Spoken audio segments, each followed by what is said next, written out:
Class 10th का पहला जो चैप्टर है वो क्या है, रियल नंबर। उसमें रियल नंबर हो है क्या कि जैसे दुनिया के जितने भी नंबर्स हैं उनको एक परिवार के रूप में माना गया और उनका नाम क्या दिया गया है, नंबर सिस्टम नाम दिया गया है। अब उस नंबर सिस्टम को दो कैटेगरी में बांटा गया है, एक रियल नंबर और एक इमेजिनरी नंबर। हमारे सिलेबस के अंडर है रियल नंबर, लेकिन हम थोड़ा सा इमेजिनरी नंबर के भी बारे में जान लेंगे। सबसे पहले हम रियल नंबर को जानने से पहले उनके स्टेप्स को समझ लें कि वो बनता कैसे, मतलब वो कौन से नंबर पे आता है उस मतलब फैमिली में। जैसे नंबर सिस्टम मैंने कहा कि एक फैमिली है, उसके अंदर बहुत सारे नंबर्स के ग्रुप हैं, तो उसमें जो पहला ग्रुप है, पहला मेंबर है, वो है हमारा नेचुरल नंबर। क्या है, नेचुरल नंबर। अब नेचुरल नंबर क्या है, नेचुरल नंबर तो भैया ये उन नंबरों का ग्रुप है। आए देखिए अगले क्लास में जाएंगे आप लोग को ग्रुप के जगह पे सेट यूज होगा। क्या क्लास 11 12 में अब जैसे ही जाएंगे वहां पे ग्रुप नहीं यूज होगा, क्या यूज होगा, सेट। सेट नाम का एक चैप्टर ही पूरा पढ़ाया जाएगा आपको, ठीक। तो सेट का मतलब भी ऑब्वियसली क्या है, ग्रुप है। तो भैया अ ग्रुप या set of numbers that contains from 1 to infinite, मतलब संख्याओं का ग्रुप है ये नेचुरल नंबर, और उसमें संख्याएं कहां से स्टार्ट हो रही हैं, एक से स्टार्ट हो रही है और कहां तक जा रही हैं, इनफाइनाइट तक जा रही हैं। जैसे 1 2 3 4 25 28, ये क्या है, इनके एग्जाम्पल्स हैं। क्लियर है। अब आगे चलते हैं, दूसरा जो कैटेगरी में है वो है मेरा होल नंबर। अब होल नंबर के ग्रुप में क्या है कि ये नेचुरल नंबर के सभी एलिमेंट, ये कह सकते हैं कि सभी मेंबर होल नंबर में रहेंगे, लेकिन इसमें एक मेंबर और जुड़ जाता है जिसका नाम क्या है, जीरो। तो हम कहते हैं भैया a group of a set of number that contain all members of natural number and zero, तो वो क्या कहा जाता है, होल नंबर कहा जाता है। तो एग्जांपल के तौर पे देख लेंगे, जीरो यहां से लेके यहां तक का ग्रुप नेचुरल नंबर, उसमें क्या आ गया, जीरो, तो ये क्या बन गया, होल नंबर बन गया। क्लियर है। अब इंटीजर नंबर की बात करते हैं, तो इंटीजर नंबर में होल नंबर के सभी मेंबर होते हैं और इसमें एक ग्रुप और जुड़ जाता है या फिर एक संख्याओं का समूह और जुड़ जाता है जो नेगेटिव नंबर कहा जाता है। तो क्या कह सकते हैं कि ग्रुप ऑफ या set of numbers that contains all the members of whole number and negative numbers. तो एग्जांपल के तौर पे देखें, ये नेगेटिव नंबर हो गया आपका और यहां से लेके ये क्या हो गया, होल नंबर।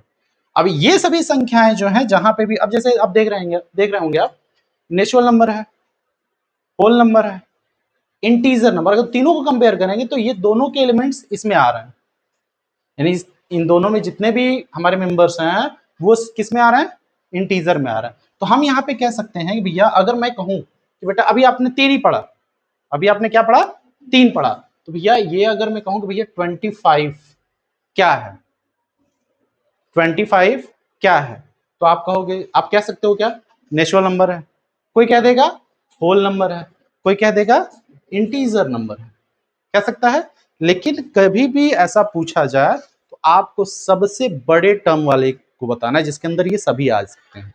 अगर हम इंटीजर नंबर बोल सकते हैं तो इंटीजर नंबर में ये आता है, नेचुरल नंबर के सभी मेंबर आ जाते हैं और होल नंबर के भी सभी मेंबर आ जाते हैं। क्लियर है। इसके बाद है रेशनल नंबर।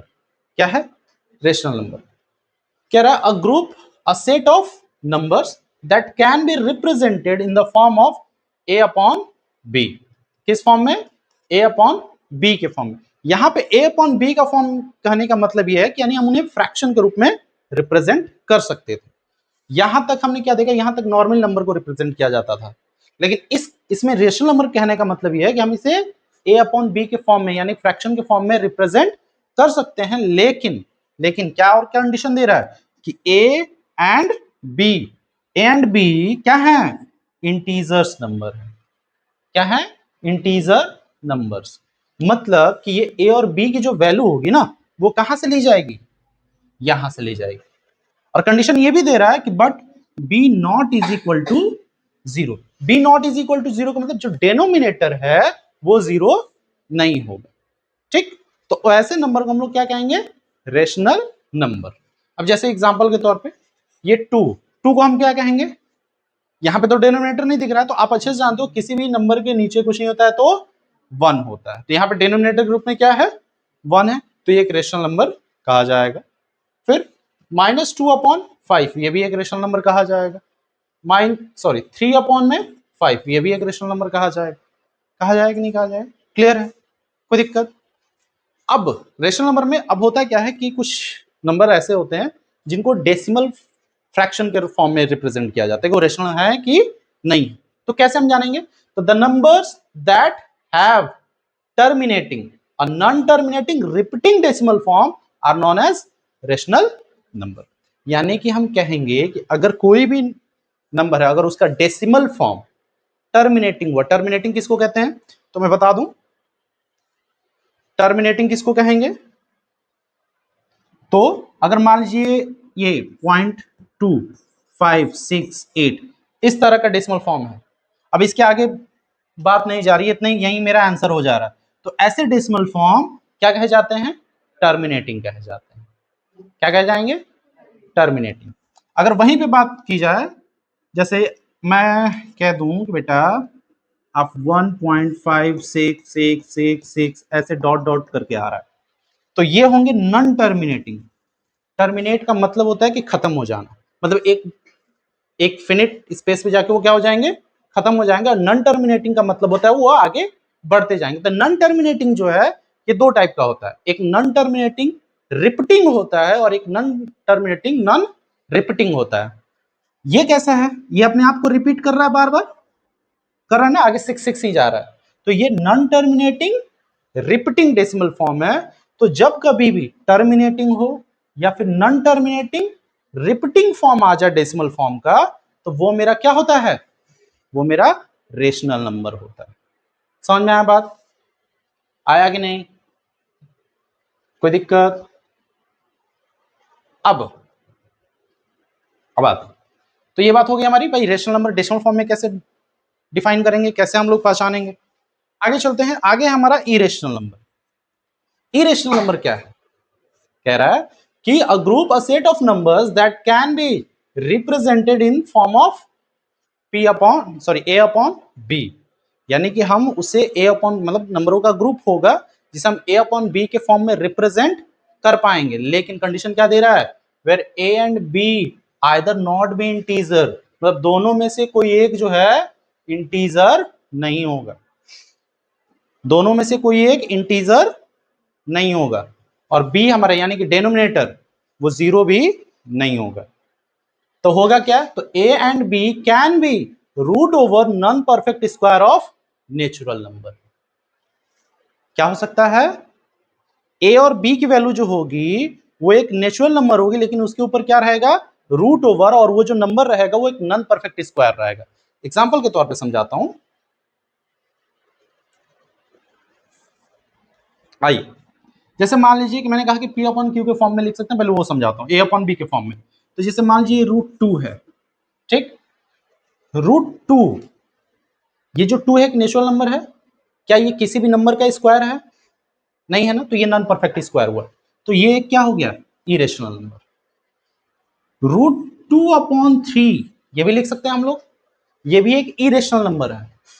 ये भी क्या है? मैंने कहा कि ए और बी जो है वो दोनों में से कोई एक इंटीजर भी हो सकता है, दोनों में से कोई एक इंटीजर नहीं भी हो सकता है, या फिर नहीं है तो दोनों में से कोई एक नहीं होगा ना, एक तो हो सकता है। जैसे इसके नीचे कुछ नहीं तो क्या है? 1 है, तो यहाँ पे 1 तो इंटीजर ही है ना, यहाँ पे 3 क्या है? इंटीजर है। लेकिन दोनों तो नहीं है ना, दोनों में से कोई एक है। मैंने ये भी कहा कि ए और बी दोनों क्या हो सकते हैं?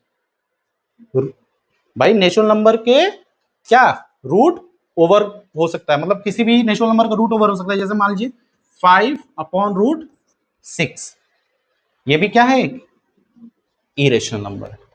बात समझ में आ रही है कि नहीं आ रही? कोई दिक्कत? डेफिनेशन समझ में आया? डेफिनेशन समझ में आया? ठीक, आगे चलते हैं।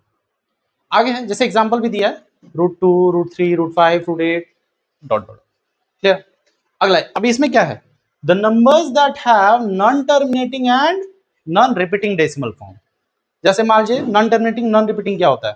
जैसे मान लीजिए 2, 3, 5, 7, 8, 6, 5, 7, 3, 5, 8 और ऐसे बढ़ते जा रहा है। अब यहाँ पे क्या है कि कोई भी नंबर एक दूसरे को एक पैटर्न में रिपीट नहीं कर रहा है, तो इस तरह का डेसिमल फॉर्म क्या कहा जाता है? Non terminating non repeating.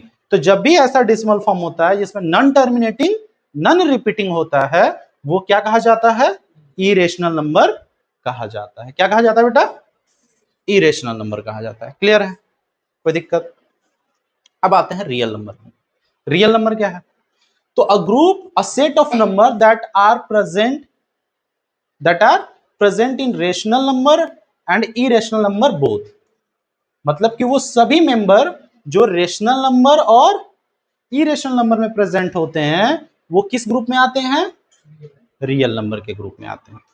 कोई दिक्कत? तो इसका एग्जांपल ये भी हो सकता है, √2 भी हो सकता है, √5 भी हो सकता है, 5/6 भी हो सकता है, 7 भी हो सकता है, 8 भी हो सकता है, और क्या 6 भी हो सकता है, √ओवर।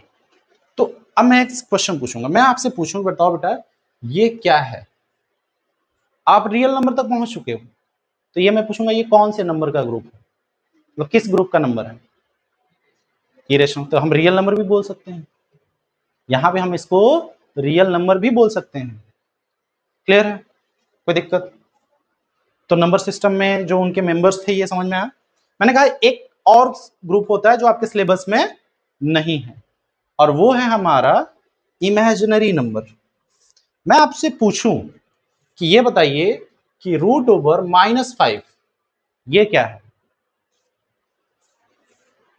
√5 इरेशनल नंबर का डेफिनेशन कहता है कि जो A and B can be root over non perfect square of natural, यानी रूट के अंदर क्या होना चाहिए? नेचुरल नंबर होना चाहिए। क्या रूट के अंदर नेचुरल नंबर है? नहीं, तो ये इरेशनल नंबर नहीं, ये है इमेजिनरी नंबर। क्या है भैया? Imaginary number.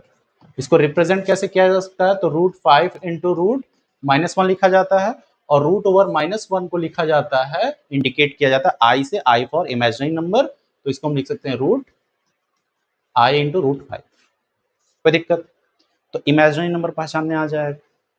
क्लियर है? कोई दिक्कत?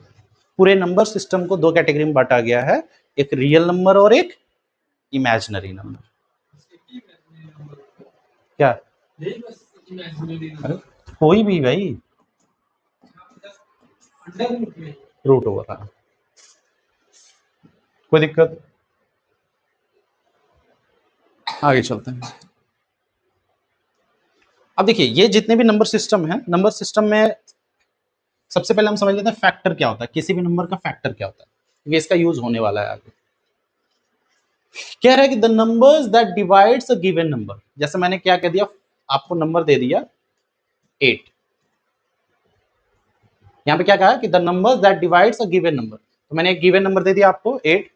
अब इसको कौन नंबर डिवाइड करेंगे? 2 डिवाइड करेगा, 1 भी डिवाइड करेगा इसको, 4 भी डिवाइड करेगा, और ये खुद 8 भी डिवाइड करेगा इसको। तो कह रहा है कि द नंबर्स, ये नंबर्स हो गए, that divides a given number, इसको डिवाइड कर रहे हैं, are called factors of the number, यानी कि इस नंबर के ये सभी क्या कहे जाएंगे? फैक्टर्स कहे जाएंगे। क्लियर? समझ में आ गया? फैक्टर किसको कहे? ये दिमाग में रखना है, क्योंकि ये जो थियरी, ये जो मैं चीजें बता रहा हूं, अगर ये दिमाग में रहेगा तो आगे की चीजें समझ में आने वाली है। फैक्टर किसको कहेंगे? फैक्टर कौन होता है? जो किसी नंबर को डिवाइड करता है ना। वाह बेटा, सही बात है। फैक्टर क्या होता है? जो किसी नंबर को डिवाइड करता है। जैसे 2 यहां पे फैक्टर है किसका? 8 का, तो 2 क्या करेगा? इसको डिवाइड करेगा। 4 क्या है? फैक्टर किसका? 8 का, जो इसको डिवाइड करेगा। अब मल्टीपल को समझ लेते हैं।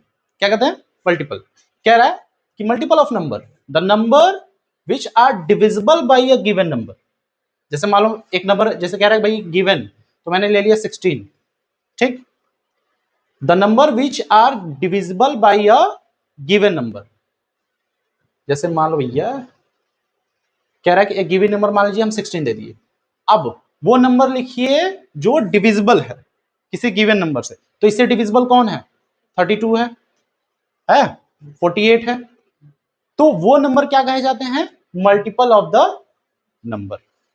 भाई the numbers which are divisible by a given number, इस नंबर से कुछ नंबर क्या होंगे? नंबर्स क्या होंगे? डिविजिबल होंगे, जैसे इससे डिविजिबल कौन है, 32 है, 48 है, तो ये नंबर्स इसके क्या कहे जाएंगे, मल्टीपल कहे जाएंगे। कोई दिक्कत? आगे चलते हैं। प्राइम नंबर, ये ध्यान रखिएगा, इन दोनों का यूज अभी मैं करूंगा आगे। Prime number, the numbers that have only two factors.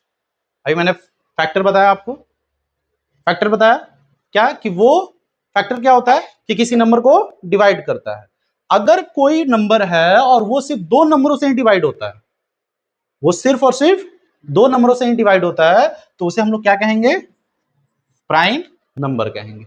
जैसे एग्जांपल 1, ये दो नंबर से डिवाइड हो जाएगा, हो जाएगा, नहीं होगा ना, तो ये एक प्राइम नंबर नहीं है क्या। अच्छा 0, क्यों, दो नंबर से नहीं डिवाइड होगा, अरे 2 से डिवाइड नहीं होगा, ये 3 से डिवाइड नहीं होगा, 4 से डिवाइड नहीं होगा, हो जाएगा ना, तो ये प्राइम नंबर है, नहीं है, नहीं है। प्राइम नंबर की कंडीशन क्या है, सिर्फ और सिर्फ कितने नंबर से डिवाइड होना चाहिए, दो फैक्टर हैं मतलब दो ही नंबर से डिवाइड होना चाहिए, लेकिन ये तो किसी भी नंबर से डिवाइड हो जाएगा, दो से अधिक नंबर से भी डिवाइड हो सकता है, तो ये क्या प्राइम नंबर नहीं है, और ना ही वन प्राइम नंबर है। तो प्राइम नंबर कौन है, 2। ये सिर्फ और सिर्फ दो नंबर 1 और 2 से, मैंने यहां पे लिखा भी है कि टू फैक्टर कौन कौन से होंगे, 1 और खुद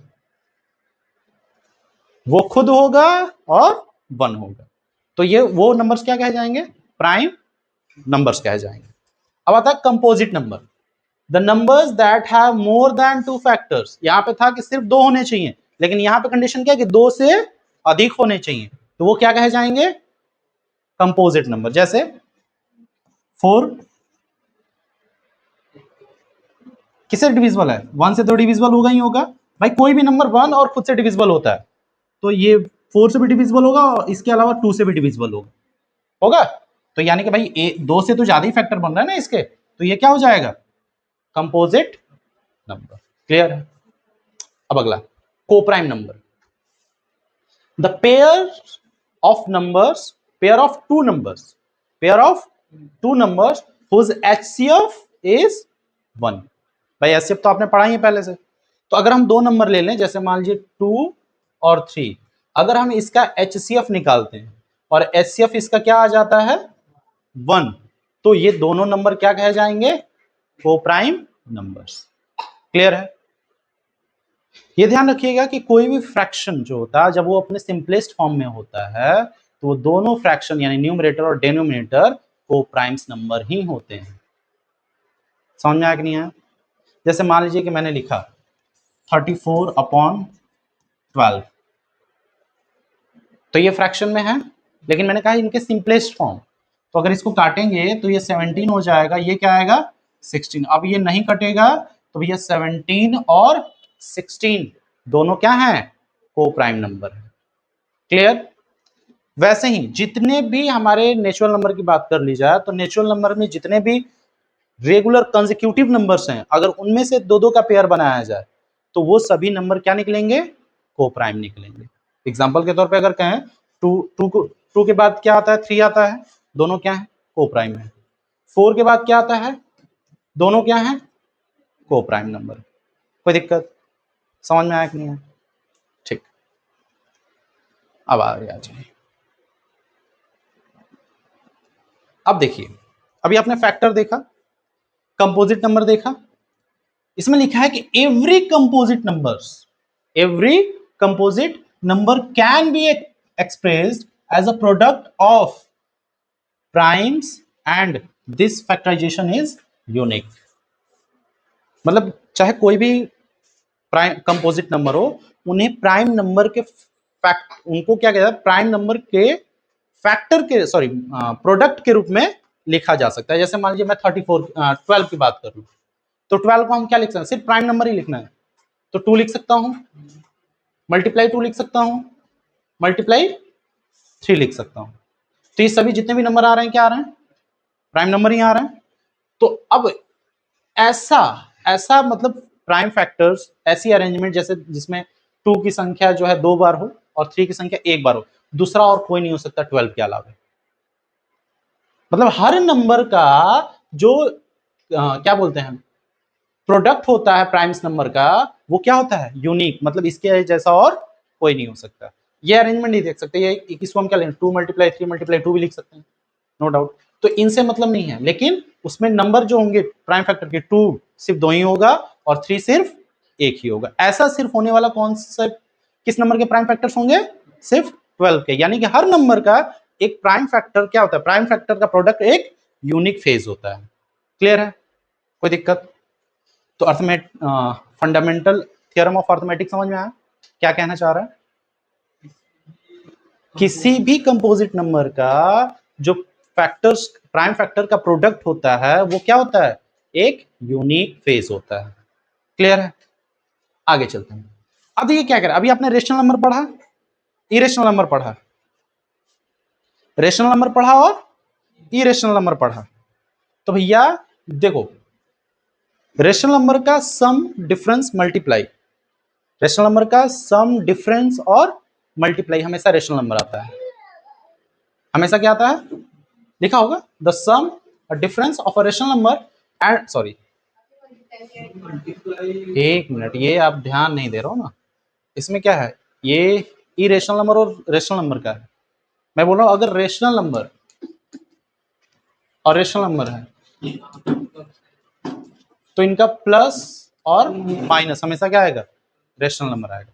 लेकिन अगर बात कर ली जाए the sum or difference of a rational number and irrational number, वो हमेशा क्या होगा, irrational number. The product and quotient यानी division of a non zero rational number and irrational number, वो हमेशा क्या होगा, इरेशनल नंबर होगा। अब इसको हम शॉर्ट में अगर रिप्रेजेंट करें तो भैया अगर रेशनल नंबर है, क्या है, रेशनल नंबर, और इस प्लस के साथ जुड़ा हो या फिर माइनस के साथ जुड़ा हो या फिर मल्टीप्लाई के साथ जुड़ा हो या फिर डिवाइड के साथ, कौन, इरेशनल नंबर मान लेते हैं, क्या, इरेशनल नंबर। तो आंसर हमेशा क्या आने वाला है, इरेशनल नंबर। इसका यूज करेंगे हम लोग आगे, ये ध्यान रखिएगा, इसका यूज हम करेंगे आगे। कोई दिक्कत, कोई दिक्कत यहां तक, बोलता नहीं। अब आते हैं अगला, एलसीएम। एलसीएम का फुल फॉर्म क्या होता है, लिस्ट कॉमन मल्टीपल। मल्टीपल में अभी हम समझे थे, होगा क्या, ध्यान रखना है कि एलसीएम क्या है, एक नंबर है। एलसीएम क्या है और ये कैसे निकल के आता है, ये दो या दो से अधिक संख्याओं से निकल के आता है। दो या दो संख्याओं में हम कुछ ऐसा करते हैं जिससे एक नंबर निकल कर आता है जिसको हम लोग एलसीएम कहेंगे। अब हम अपने पढ़े हुए चीजों से पता करेंगे कि वो नंबर क्या होगा और जिस नंबर से हम निकाल के लाते हैं उनके बीच उसका रिलेशन क्या होगा। तो इसमें आप भी पहले समझेंगे भाई, कॉमन का मतलब वही दो से अधिक संख्याओं से निकल गया तो सबके लिए, दो जितनी संख्याओं से निकल गया उन सबके लिए वो लागू होगा। मल्टीपल क्या होता है अभी आपको समझाया, मल्टीपल क्या होता है, जो किसी नंबर से डिविजिबल होता है, जो किसी नंबर से डिविजिबल होता है, यानी जो आंसर आने वाला है, जो हमारा एलसीएम निकालने पे आंसर आने वाला है वो उन सभी संख्याओं से डिविजिबल होने वाला है, लेकिन वो क्या होगा, सबसे छोटा नंबर होगा। क्लियर है, इस चीज को अगर हम समझ के रखेंगे तो हमको आगे समझ में आएगा। क्लियर। अब देखिए एलसीएम होता क्या है, एलसीएम आप बहुत तरीके से निकाले होंगे। नॉर्मली सभी लोग एलसीएम क्या, मैं कहूं कि 24, 36 और 48 का एलसीएम निकालिए। तो बचपन से हमको यही सिखाया गया कि भैया एक लाइन खींच दो, ऐसे खींचो और इसको सबसे छोटे नंबर से डिवाइड करते जाओ, ठीक। लेकिन आपको बता दूं कि एलसीएम निकालने का भी 2 से 3 मेथड होता है। पहले बता देता हूं, ये जिस तरह से आप मेथड निकाल रहे हो, जिस प्रोसेस से निकाल रहे हो, जैसे मैंने 2 लिखा सबको डिवाइड किया, फिर 2 लिखा सबको डिवाइड किया, मतलब हो रहा है, तो इसको कहते हैं कॉमन डिवीजन मेथड। क्या कहते हैं, समझ में आ रहा? लेकिन हमसे क्वेश्चन में पूछाएगा कि भाई आपको एलसीएम निकालना तो है लेकिन यूजिंग प्राइम फैक्टराइजेशन मेथड, तो हमको किस पे फोकस करना है, प्राइम फैक्टराइजेशन मेथड। क्लियर है,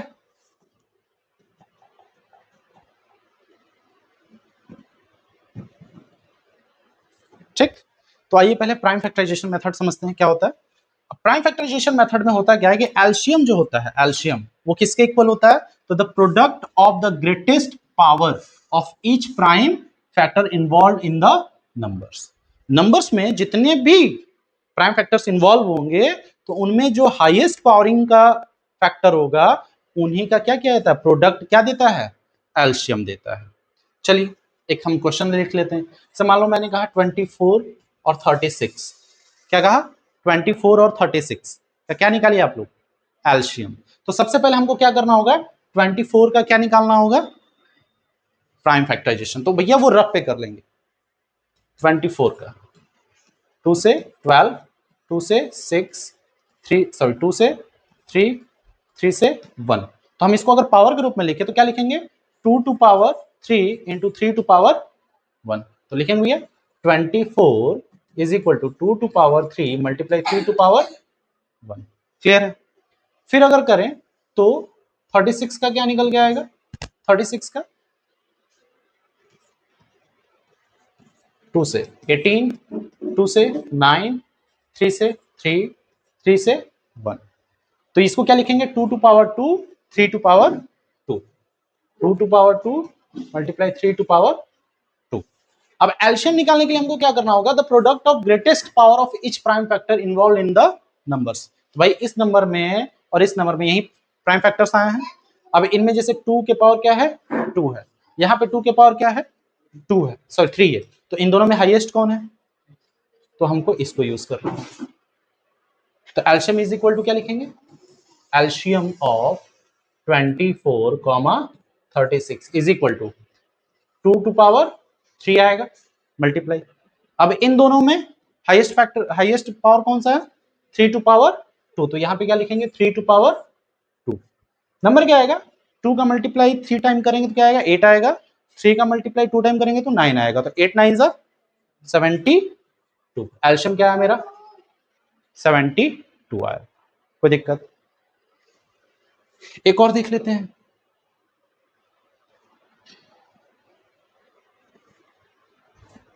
आई 48 एंड 64, 48 एंड 64 क्या आएगा बताइए फटाक से, कर लेते हैं। पहले हम 48 का क्या निकालेंगे, प्राइम फैक्टराइज करेंगे तो 2, 24, 2, 12, 2, 6, 2, 3, 3, 1 क्या लिखेंगे, 2 to power 4 multiply 3 and 48 is equal to क्या लिखेंगे, 2 to power 4 multiply 3 to power 1। आगे आगे कौन सा है, आगे 64। क्या है 64, 64 का निकालेंगे 2, 32। इसको नॉर्मली हम लोग लिख सकते हैं 2 टू पावर 6। क्या लिखेंगे 64 को, 64 को क्या लिखेंगे 2 टू पावर 6। क्लियर है। अब यहां पे आपको क्या दिख रहा है, एल्शियम अगर लिखने जाए हम लोग तो एल्शियम हमको क्या कहता है कि भैया इनमें जो भी नंबर्स इन्वॉल्व हैं उन नंबर का हाईएस्ट पावर का प्रोडक्ट होगा। अब 2 की बात कर ली जाए तो 2 का पावर यहाँ पे 4 है, यहाँ पे कितना है, तो भैया यहाँ पे जो लिया जाएगा वो क्या लेके जाया जाएगा, 2 के पावर 6। अब यहाँ पे तो 3 है, यहाँ पे 3 है ही नहीं, तो आप अच्छे से जानते हो कि यहाँ पे कोई नंबर नहीं तो हम 1 लिख सकते हैं। फिर 1 को हम लोग क्या लिख सकते हैं, 3 टू पावर 0। अब बताओ कि 3 टू पावर 0 का मतलब 3 के पावर 0 बड़ा है कि 3 के पावर 1, तो 3 के पावर क्या बड़ा है, तो यहाँ पे क्या इन्वॉल्व होगा, 3 के पावर 1। 2 के पावर 16 को हम लोग क्या लिखेंगे, 64 मल्टीप्लाई बाई 3, 3 4 जा 12, 3 6 जा 18, 1 एल्शियम क्या आया 192। समझ में आया कि नहीं है, किसका किसका बन गया, नहीं बन पाया था ना, हमको पता। ठीक, अब आगे चलते हैं इसी पे बेस्ड। अभी आपने क्या देखा, अब मैं थोड़ा सा और समझाता हूँ। ये जो 72 आप देख रहे हो ना, 72 देख रहे हो, यहाँ पे 192 देख रहे हो, तो ये क्या आया है, ये एल्शियम है। और मैंने एल्शियम क्या बताया कि एल्शियम जो है ये सबसे छोटा नंबर होगा जो कॉमन यानी कि इससे और इससे डिविजिबल होगा। इससे बड़ा नंबर हो सकता है आगे, लेकिन इससे छोटा अब नीचे नंबर नहीं हो सकता जो दोनों से डिविजिबल हो। क्लियर, समझ रहे हो। और यहां पे भी वही है, 192 जो है 48 और 64 से डिविजिबल होने वाला सबसे छोटा नंबर है। इससे छोटा अब दिमाग में बैठा लो, अभी इसी यही कंसेप्ट यूज होने वाला है। अब इससे बड़ा नंबर हो सकता है लेकिन इससे छोटा नंबर अब नहीं हो सकता है जो दोनों से डिविजिबल हो। क्लियर? अब नेक्स्ट क्वेश्चन देखते हैं। क्वेश्चन है the LCM of 24, 36 and 60 in terms of their prime factors. In terms of their prime factor, हमको यहाँ पे एलसीएम का आंसर बताना है लेकिन उनके प्राइम फैक्टर के टर्म में बताना है। तो भैया पहले एलसीएम निकाल लेते हैं। 24, 36 आप लोग भी निकालिए, मैं भी निकाल लेता हूँ। तो पहले हम लोग 24, 36 एंड 60 के प्राइम फैक्टर्स लिखेंगे। हाँ बेटा,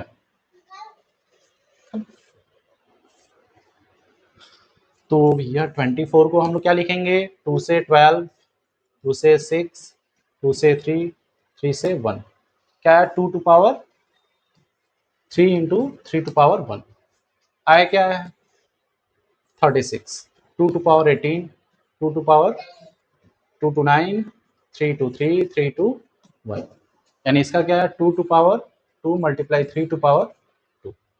अब क्या है? 60, 2 से 30, 2 से 15, 3 से 5, 5 से 1, यहाँ पे क्या है? 2 टू पावर 2, 3 टू 5। क्लियर? अब काम क्या हुआ एलसीएम के लिए? एलसीएम के लिए हमको क्या करना है भाई? एलसीएम ऑफ 24, 36, 60, हमको क्या करना है? हाईएस्ट मल्टीपल, हाईएस्ट पावर चुनना है हर नंबर से। तो यहाँ पे 2 के पावर 3 है, 2 के पावर 2 है, 2 के पावर 2 है, तो सबसे हाईएस्ट कौन सा है? 2 टू पावर 3। एंड इधर 3 टू पावर 1 है, 3 टू पावर 2 है, 3 टू पावर 1 है, तो यहाँ पे क्या हो जाएगा? 3 टू पावर 2। अब यहाँ पे 5 टू पावर 1 है, यहाँ पे नहीं है, यहाँ पे नहीं है, तो यहाँ पे 5 टू पावर क्या है? 0 है, तो बड़ा तो यही हुआ, तो इसको भी लिख लेंगे। और जो अब क्योंकि हमको इसका आंसर नहीं है, इनको बस हमको क्या लिखना है? इनके प्राइम फैक्टर के फॉर्म में लिखना, तो यही होगा आंसर। क्लियर? कोई दिक्कत? नेक्स्ट क्वेश्चन आगे। Find the smallest number that is divisible by each of 8, 9 and 10। और दिमाग में आपको आया होगा कि भाई अभी मैंने पीछे बताया कि स्मॉलेस्ट नंबर कौन होता है किसी भी नंबर से, मतलब एक से अधिक नंबर से डिविजिबल होने वाला, वो होता है एलसीएम। तो सीधी सी बात है, इसका हम लोग क्या निकालेंगे? एलसीएम निकालेंगे, और वही क्या होगा? स्मॉलेस्ट नंबर होगा जो इन तीनों से क्या होगा? डिविजिबल होगा। फटाक से कर लीजिए। 8 हम लिख सकते हैं 2 टू पावर 3, 9 को हम लोग लिख सकते हैं 3 टू पावर 2, और 10 को हम लोग लिख सकते हैं 2 इंटू 5। तो एल्शियम क्या हो जाएगा आपका? 2 टू पावर 3, सॉरी,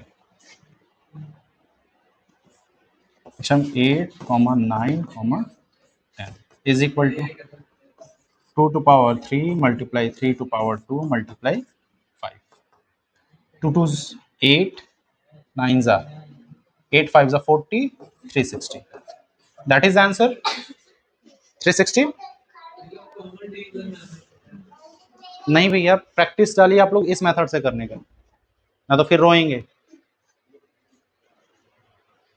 ये हार्ड नहीं है, लेकिन इसमें लिखने में थोड़ा सा टाइम लगता है ना, तो बच्चे पहले वाला जो हैबिट में लगा है वही मार के चले आते हैं, तो नंबर कटता है, क्योंकि स्टेप मार्किंग होती है एग्जाम में। क्लियर है इतना?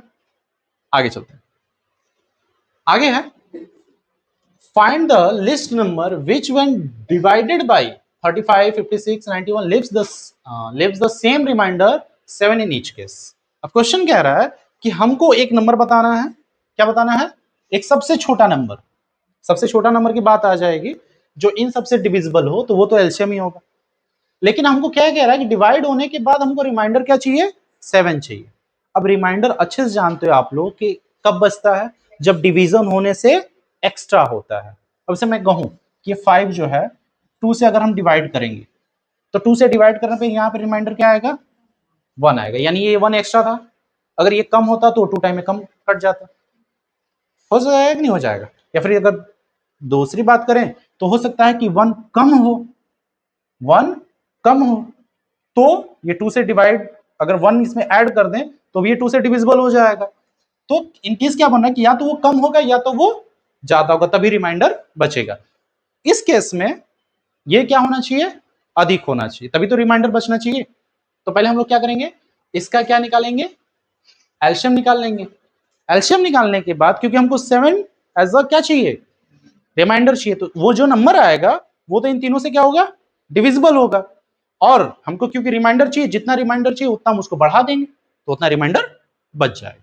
तो कर लीजिए, आइए 35 को हम लोग लिख सकते हैं 7 इंटू 5। 56 को हम लोग लिख सकते हैं, निकाल लेते हैं 2 से।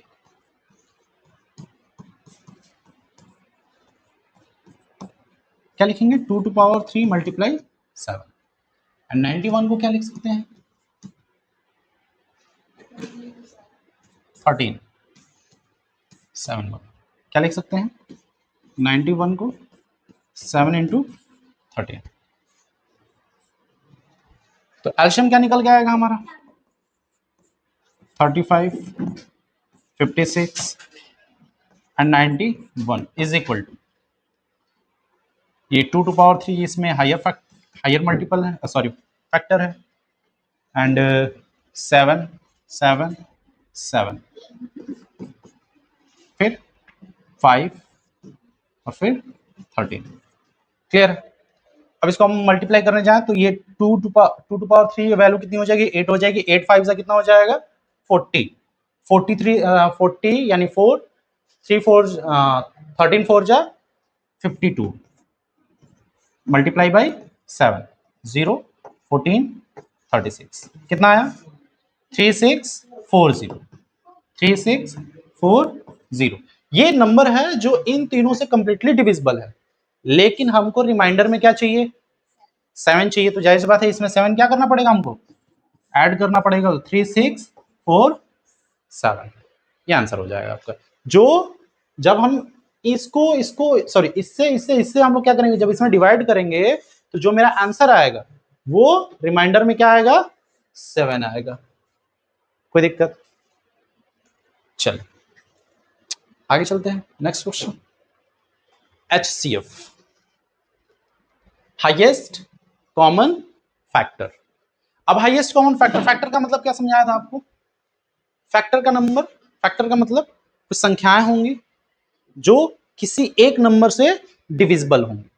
फैक्टर में तो हमने यही देखा था, एक संख्या जो है, एक संख्या कुछ संख्याएं, एक संख्या जो है कुछ संख्याओं को क्या करेगा, डिवाइड करेगा। नहीं समझे, चलो जैसे मान लो ये 4 है, तो 4 किससे किससे डिविजिबल है, 2 से डिविजिबल है, 1 से डिविजिबल है और 4 से डिविजिबल है। तो ये 4 क्या हुआ, इसका फैक्टर हुआ, 2 क्या हुआ, इसका फैक्टर हुआ। तो ये क्या कर रहा है, इसको डिवाइड कर रहा है, यानी जो डिवाइड करने वाला है वो क्या है, फैक्टर है। कॉमन है तो मतलब 2 से अधिक संख्याओं को डिवाइड करेगा, और हाईएस्ट है तो वो सबसे बड़ा नंबर होगा। उससे छोटा हो सकता है लेकिन उससे बड़ा नहीं हो सकता। एचसीएफ समझ में आया।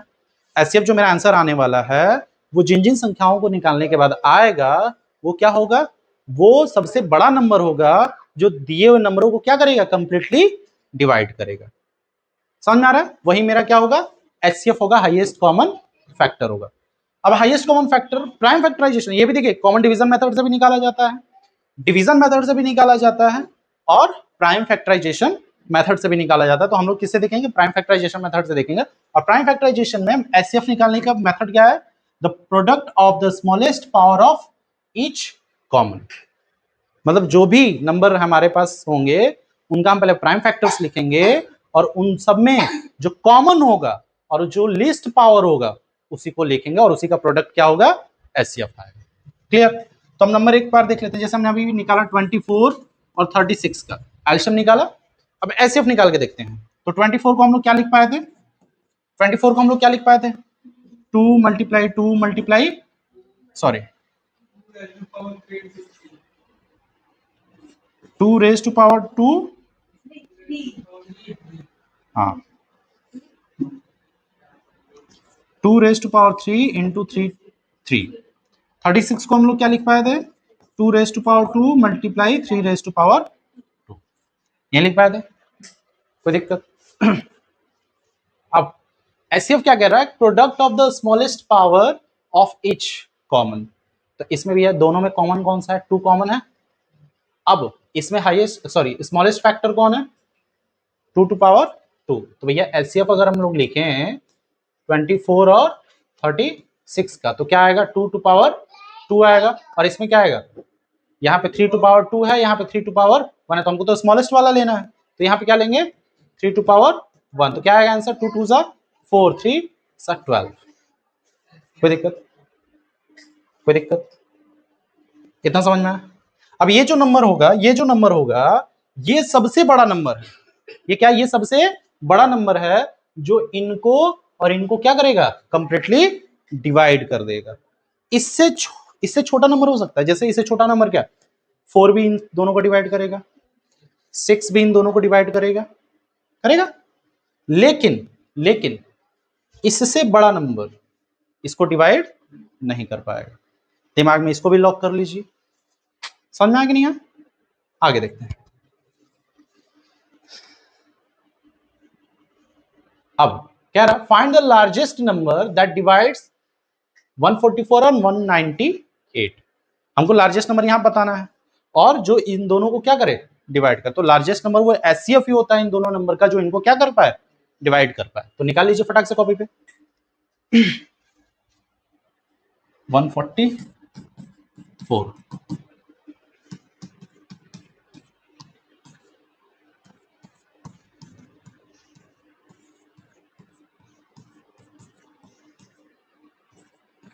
यहां से 3 3 3 1, यानी हम इसको क्या लिख सकते हैं, 2 to power 1 2 3 4 multiply 3 to power, अब एंड 198।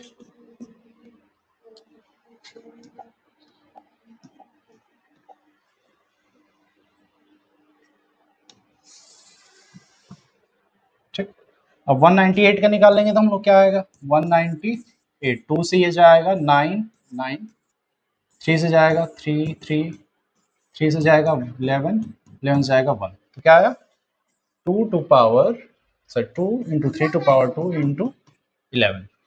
अब इसमें एचसीएफ देखिए भैया, एचसीएफ देखिए, एचसीएफ क्या आएगा मेरा,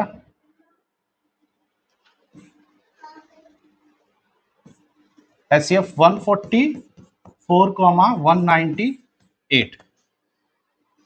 एचसीएफ क्या होगा, लोअर क्या, लिस्ट पावर फैक्टर, मतलब फैक्टर का लिस्ट पावर कॉमन जो दोनों में हो। तो वो इसमें क्या है, यहाँ पे 2 है और यहाँ पे 2 टू पावर 4 है, तो लिस्ट कौन है, 2। यहाँ पे 3 टू पावर 2 है, दोनों सेम है, तो दोनों में से कोई लिख लीजिए। और भाई दोनों में कॉमन होना चाहिए, उसी को लिखना है, तो 11 को हम लोग नहीं लिखेंगे। ठीक, तो आंसर क्या आएगा मेरा, 3 टू पावर 9, 3 टू पावर 2 का 9 हो जाएगा, 9 टू ज़ा 18। 18 वो नंबर है जो इन दोनों को क्या करेगा, डिवाइड करेगा, यानी कि 18 जो है वो लार्जेस्ट नंबर है जो इन दोनों को कंप्लीटली डिवाइड कर देगा। क्लियर है, कोई दिक्कत, आगे चलते हैं।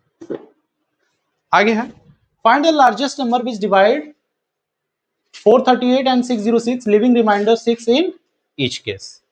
अब ध्यान से दिमाग में लगाइएगा, क्वेश्चन यहां पे क्या था कि हमने ये जो नंबर निकाला, ये जो नंबर निकाला, ये इसको कंप्लीटली डिवाइड कर रहा था।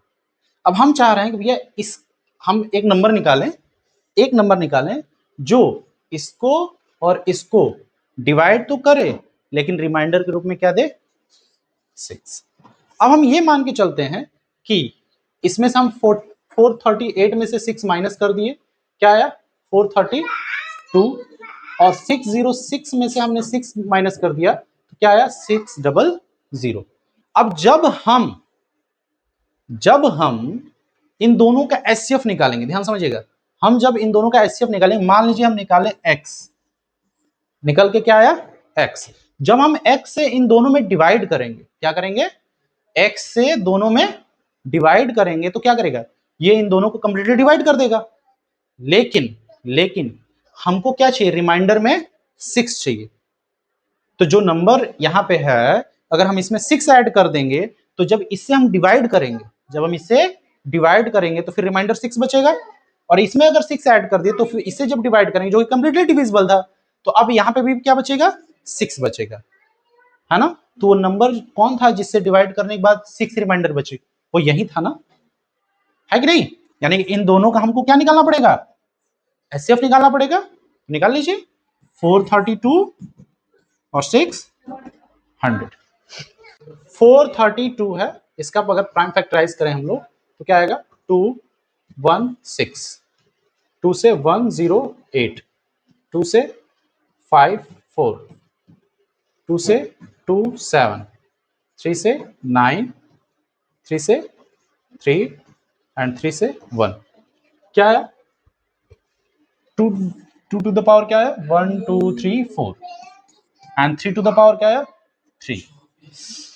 ठीक, अब हम लोग क्या निकालेंगे 600 का निकालेंगे, 600, 2 से 300, 2 से 150, 2 से 75, 3 से 2, 5, 5 से 5, 5 से 1, क्या है 2 to power 3 and 2 to the power 3 into 3 into 5 to the power 2।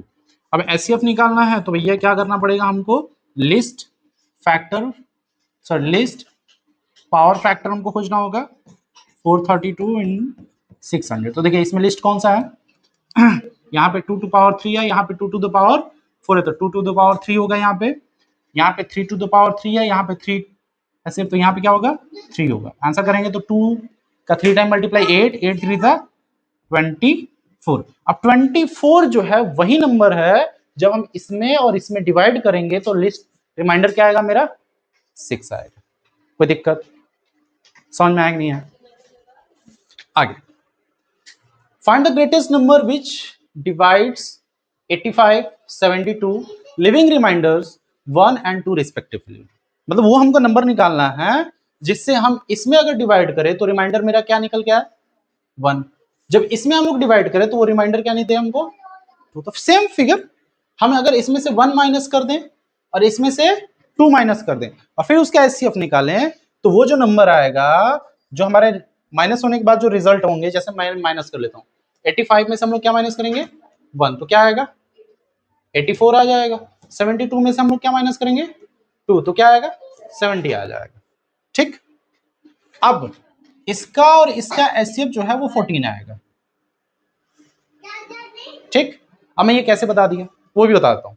देखिए एचसीएफ निकालने का अगर आपको एमसीक्यू में क्वेश्चन देता है तो एचसीएफ निकालने का सबसे आसान तरीका क्या है कि आप क्या करोगे कि जो नंबर आपको दिख रहा है, जैसे ये छोटे छोटे नंबर के लिए पॉसिबल है, बड़े बड़े नंबर में बहुत डिफिकल्ट हो जाता है। जैसे ये 84 है और ये 72 है, आप ये देखो कि ऐसा कौन सा टेबल है जिसमें ये भी आता हो और ये भी आता हो, तो आप देखोगे ये 14 के टेबल में दोनों आते हैं, 14 के टेबल में दोनों आते हैं। उसके बाद कोई ऐसा टेबल नहीं। अब हमको कैसे पता चलेगा कि आगे टेबल है कि नहीं है, तो आप सीधा इसमें डिवाइड करो, कितना आएगा 7, इसमें डिवाइड करो कितना आएगा 5, कहाँ 6 है, अच्छा यहाँ पे, ठीक, यहाँ पे हमारा क्या है 6 है। तो जब ये मेरा 6 है और ये मेरा 5 है, अब ऐसा है कि इन दोनों में कुछ कॉमन हो सकता है 5 और 6 में, तो इसका मतलब ये वही टेबल है। अगर यहाँ पे कॉमन होता तो वो ये नंबर ना होता। समझ में आया कि नहीं आया। जैसे मैं एग्जांपल बता दूं, ये 24 है और 36 है, अभी हमने एचसीएफ निकाला था इसका। जैसे ये जो नंबर है ये 4 से भी डिविजिबल है, ये नंबर भी 4 से डिविजिबल है, ये 4 के टेबल में आता है, क्लियर। लेकिन जब हम इसमें 4 से डिवाइड करेंगे, क्या करेंगे 4 से डिवाइड करेंगे तो यहाँ पे क्या आएगा 6, यहाँ पे क्या आएगा 9। इसमें देखिए दोनों में कॉमन है, 3 कॉमन हो सकता है दोनों में, तो यानी ये वो नंबर नहीं। समझ में आया कि नहीं, एचसीएफ ये नहीं।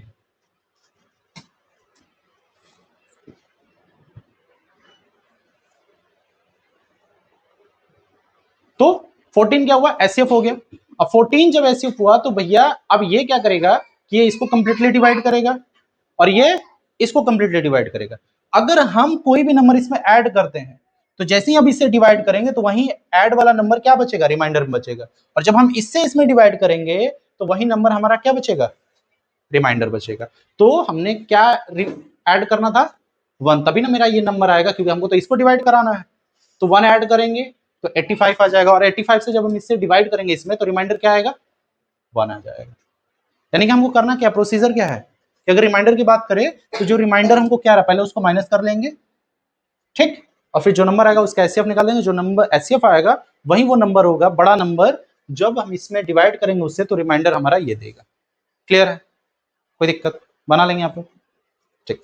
इस क्वेश्चन में क्या कह रहा है कि in a teachers workshop the number of teachers teaching French, Hindi and English are 48, 80, 144 respectively. मतलब क्या रहा है कि भाई फ्रेंच वाले कितने हैं 48, हिंदी वाले कितने हैं 80 और इंग्लिश वाले कितने हैं 144। एक वर्कशॉप में इन सब्जेक्ट्स के टीचर आए। अब find the number, find the minimum number of rooms required if in each room the if in each room the same number of teachers are seated and all of them are of the same subject। Question ये कह रहा है कि भाई हमारे पास कुछ teacher हैं, कुछ फैकल्टीज के टीचर हैं, अब उनको रूम में बैठाना है। अब रूम में बैठाने का कंडीशन ये दे रहा है कि एक रूम में सिर्फ और सिर्फ एक ही टाइप, मतलब एक ही सब्जेक्ट के टीचर होंगे, लेकिन लेकिन जितने इस रूम में टीचर होने चाहिए उतने ही दूसरे रूम में, उतने ही तीसरे रूम में, उतने ही चौथे रूम, ये कंडीशन है। अब इसमें हम लोग क्या करते हैं, गलती क्या होती है कि नॉर्मली हम लोग दिमाग में ये बैठा रखते हैं कि लिस्ट नंबर या मिनिमम नंबर पता करना हो तो वहां पे एल्शियम निकालना होता है। ये कभी गलती मत किया, मोस्टली क्वेश्चन में ऐसा होता है लेकिन सभी क्वेश्चन में ऐसा है। अभी यहाँ पे आप क्या देख रहे हो, यहाँ पे क्या निकालोगे आप, एचसीएफ निकालोगे, लेकिन यहाँ पे तो बात हो रही है मिनिमम की, आ गया मिनिमम नंबर ऑफ रूम्स, तो कैसे पता चला कि एचसीएफ निकालना, कॉमन सेंस। हाँ ये भी दिमाग लगा सकते हो आप कि भाई इतने टीचर को बैठाने के लिए अब इससे ज्यादा रूम तो होंगे नहीं, जबकि एल्शियम क्या हमको देता है आउटपुट कि जो नंबर हमारे होते हैं उसका एल्शियम जो होता है उन सबसे बड़ा होता है, और यहाँ पे क्या होगा, ये छोटा रूम की जो संख्या होगी कमी होगी इनसे, तो ऑब्वियसली क्या निकालना होगा हमको, एचसीएफ निकालना होगा।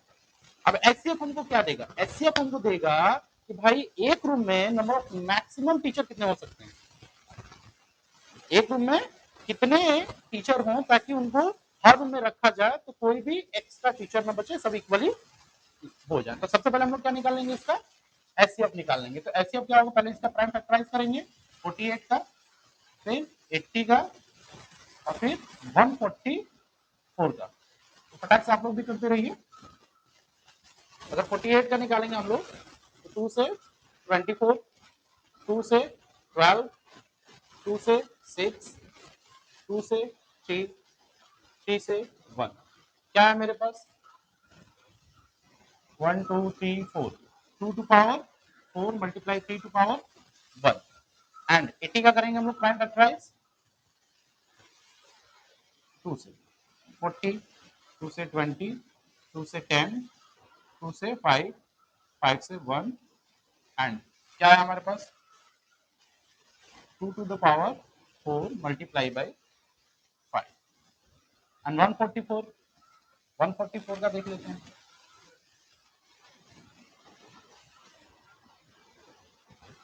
2 से 7 2, 2 से 3 6,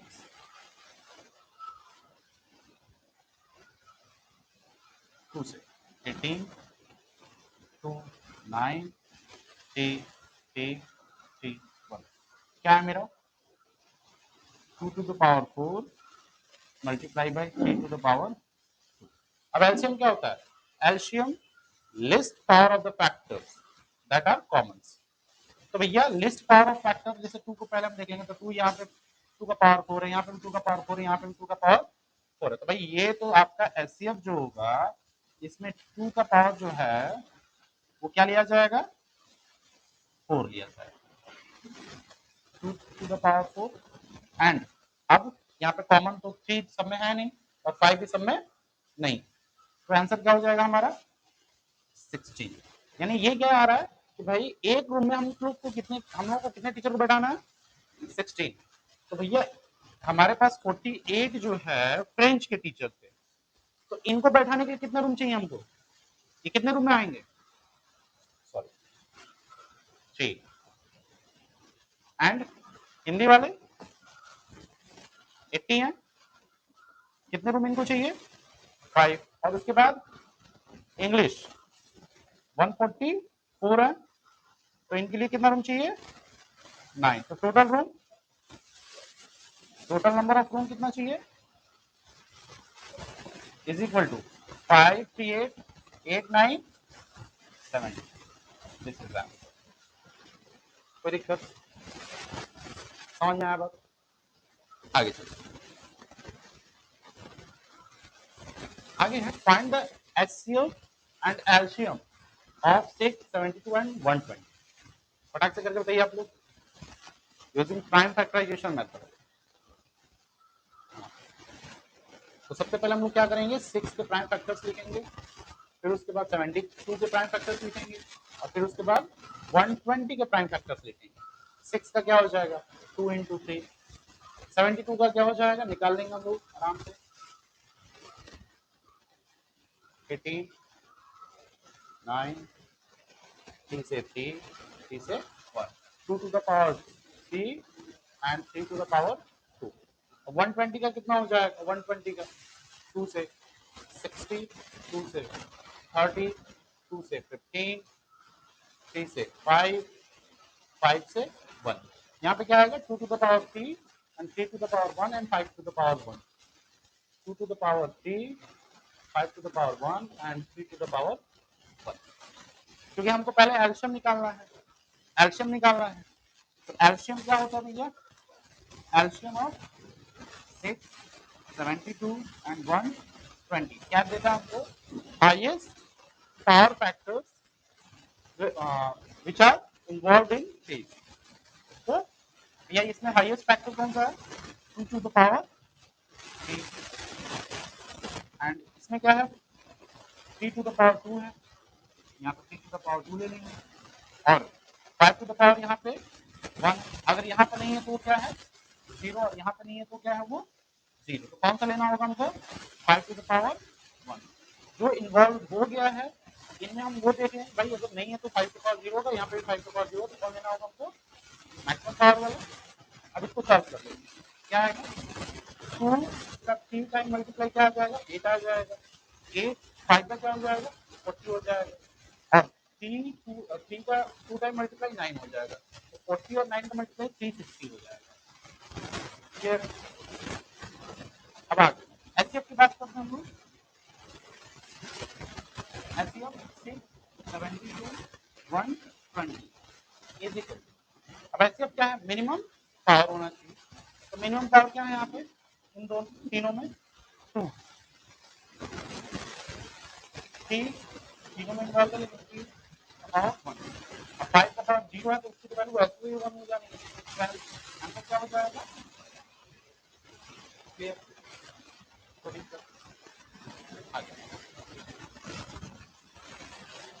अब इस टाइप का भी क्वेश्चन आपको देखने को मिल जाएगा। ये इनफैक्ट आपके एग्जाम में पूछा गया, एमसीक्यू में ये क्वेश्चन पूछा गया है एग्जाम। अब ध्यान से देखिए, क्या रहा है कि two positive integers p and q, जो हमारे पास पॉजिटिव इंटीजर कौन से हैं? p एंड q, और इनको कैसे एक्सप्रेस किया गया है? p इज इक्वल टू दिया है 18a square into b to the power 4, और q इज इक्वल टू क्या दिया है? 20a to the power 3 b to the power 2, where a and b are prime numbers. a और b क्या है? Prime numbers है। तो भैया एल्शियम हमको बताना है पी और क्यू का। अब पी और क्यू को कैसे एक्सप्रेस किया गया? पी इज इक्वल टू लिखा गया है, क्या लिखा गया है? 18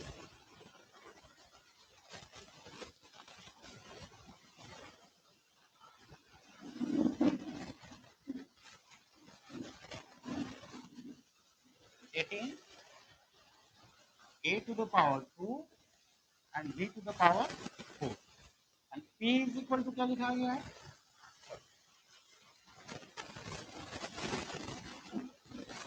q is equal equal to हो गया मेरा 20 a to the power t and b to the power. तो सबसे पहले इनको प्राइम फैक्टर से फॉर्म कर लेंगे। तो ये ऑलरेडी कह रहा है कि a और b जो है प्राइम। तो 18 का हमको करना होगा। 18 का हमको क्या लिख सकते हैं? 18 का लिख सकते हैं 2 multiply 3 to the power into a to the power 2 into b to the power 4। यहाँ पे 20 को क्या लिख सकते हैं? 2 to the power 2 into 5 and यहाँ पे क्या है? a to the power 3 and b to the power 2। अब क्योंकि हमको क्या निकालना है? एलसीएम निकालना है। क्या निकालना है? एलसीएम। तो एलसीएम क्या होता है? एलसीएम क्या होता है? एलसीएम क्या होता है? Maximum power. मैक्सिमम पावर तो इसमें यहाँ पे 2 का मैक्सिमम पावर क्या है? 2 टू द पावर 2। इसमें क्या 3 टू द पावर 2 है, यहाँ पे नहीं, तो क्या होगा? 3 टू द पावर 0। यहाँ पे 3 टू द पावर, यहाँ पे 5 नहीं है तो यहाँ पे 5 की पावर 1 हो जाएगा। अब ए की बात कर लीजिए तो ए का मैक्सिमम पावर यहाँ पे क्या है? 3। यहाँ पे 3 ले लेंगे। ए का क्या है? 3 टू द पावर 4। इसको सॉल्व करेंगे कितना आंसर आ जाएगा? 2 टू द पावर 2 की वैल्यू क्या हो जाएगी? 4 और 3 टू द पावर 2 की वैल्यू क्या हो जाएगी? 9। तो ये 4 5 का क्या होता है? 4 5 का 20 हो जाएगा और 20 9 टू द 18 होता है, यानी कि 120 हो गया। क्या हो गया?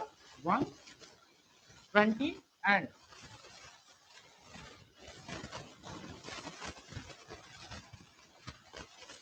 a to the power 3 into b to the power 4। This is the alpha. Here 120 एक मिनट 2 to the 4 एक मिनट वेट 2 to the ये 4 हो जाएगा, इसकी वैल्यू 4 हो जानी है, इसकी वैल्यू 9 हो जानी है, ये 5 है। तो 9 को ये 4 5 का 20 क्या चाचा?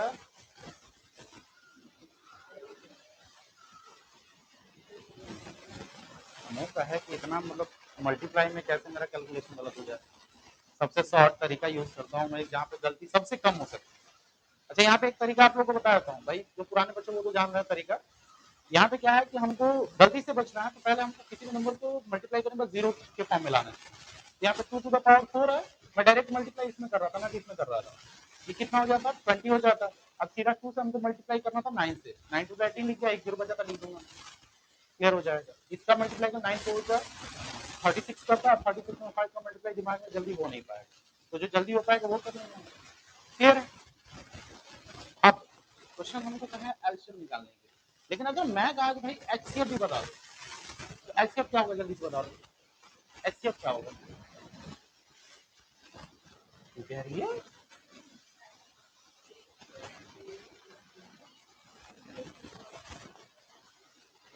होगा नहीं वही, निकालो तो लो, बड़ा बैल आदमी है।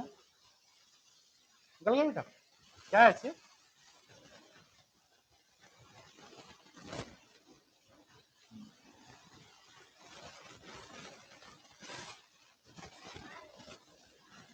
पीछे बेटा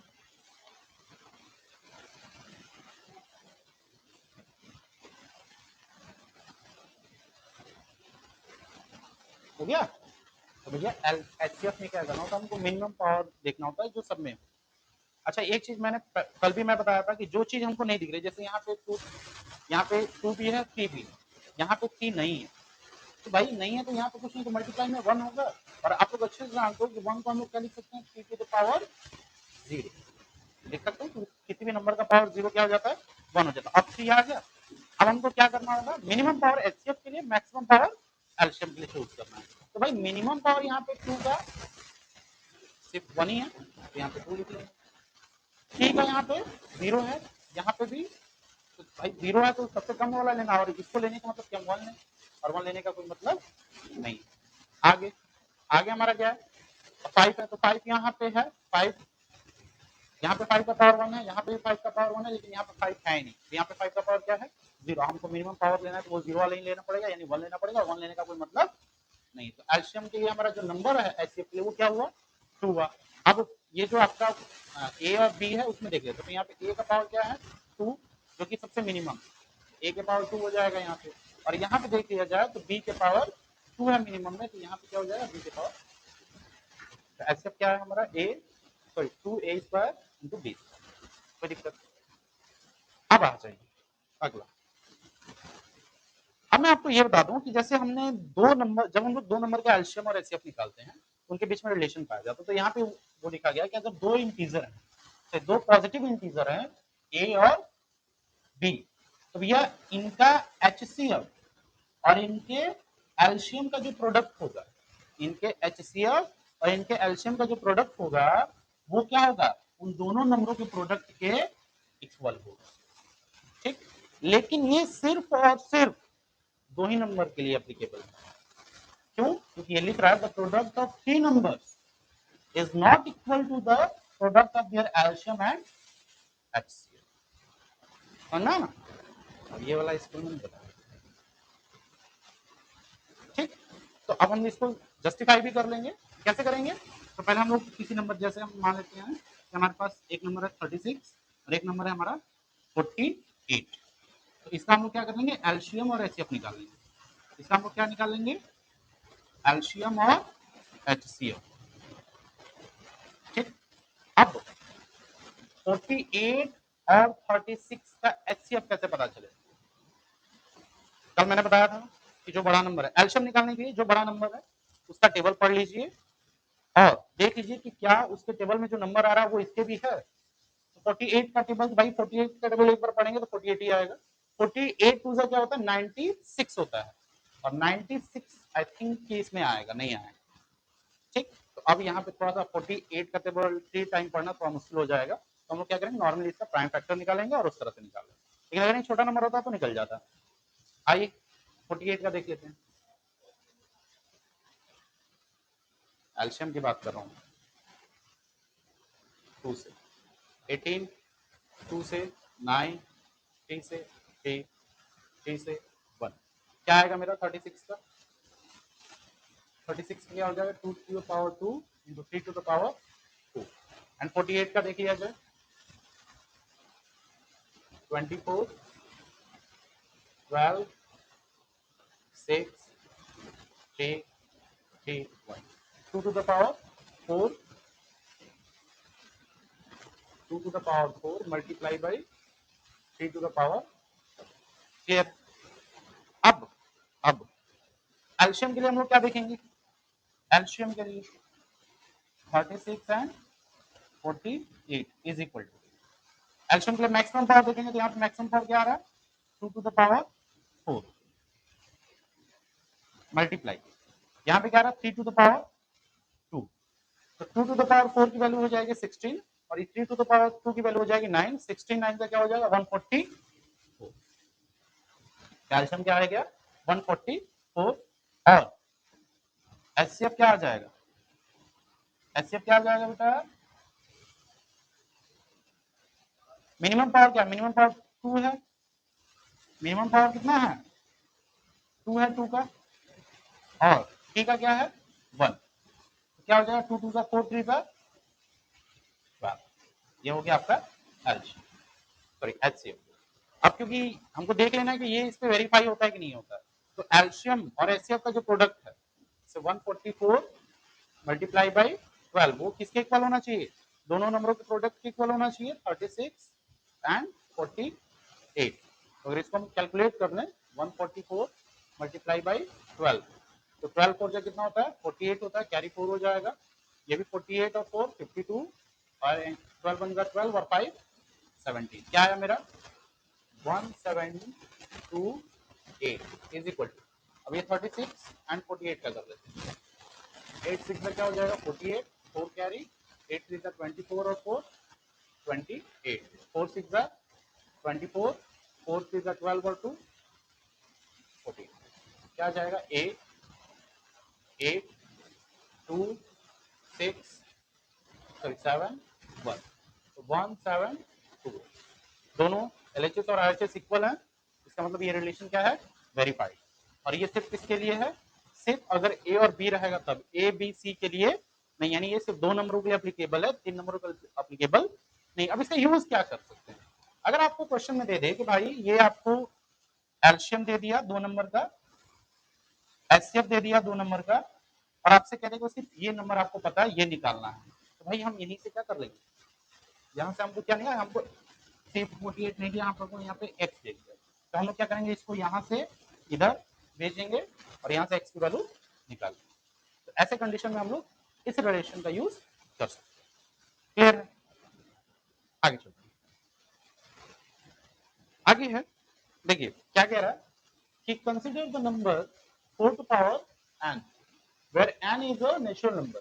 Check whether there is any value of n for which n to power, so 4 to power n ends with digit 0. कहने का मतलब ये है, क्वेश्चन कह रहा है कि भाई 4 to power n है, अब यहाँ पे n की वैल्यू जैसे जैसे हम चेंज करते जाएंगे, नंबर्स हमको अलग अलग मिलते रहेंगे। अब उसमें से क्या कोई ऐसा नंबर है जो जिसके यूनिट डिजिट पे, कहाँ पे, यूनिट डिजिट पे 0 आ जाए? क्या कोई ऐसा नंबर है? तो इसको बता दूं कि किसी भी नंबर के यूनिट डिजिट पे 0 होने का कंडीशन ये होता है कि उसमें जो प्राइम फैक्टर है, जो उसके प्राइम फैक्टर हैं, फैक्टर्स, उसमें मस्ट इन्वॉल्व होना चाहिए क्या, 2 एंड 5 का प्रोडक्ट। इसमें क्या इन्वॉल्व होना चाहिए, 2 और 5 का प्रोडक्ट। तो सबसे पहले हम लोग ये जो नंबर है 4 टू पावर n, इसका पहले प्राइम फैक्टर निकाल दें। प्राइम फैक्टर के रूप में इसको क्या लिख सकते हैं, 2 to the power 2 to power n। तो इसको फाइनली हम क्या लिखेंगे, 2 to the power 2 2 to the power 2n, ये लिखेंगे। अब यहाँ पे हम देख रहे हैं कि इसके प्राइम फैक्टर में 2 तो इन्वॉल्व है लेकिन 5 इन्वॉल्व, और 5 इन्वॉल्व न होने के कारण ये n के किसी भी वैल्यू के लिए 0 के साथ एंड नहीं हो सकता। समझ में आ रही है बात, आ रही नहीं आ रही है? तो लिखेंगे भाई here 5 is not present in the product, in the prime factor of 4 to the power n.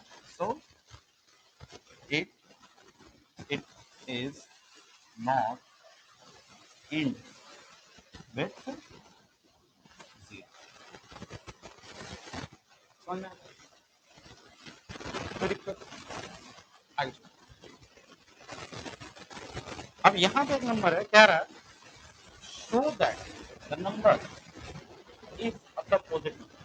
अब कंपोजिट नंबर मैंने शुरुआत में ही बताया कि कंपोजिट नंबर कौन होता है, इसके कम से कम कितने फैक्टर हो, 2 से ज्यादा। कितने फैक्टर होने चाहिए, 2 से ज्यादा।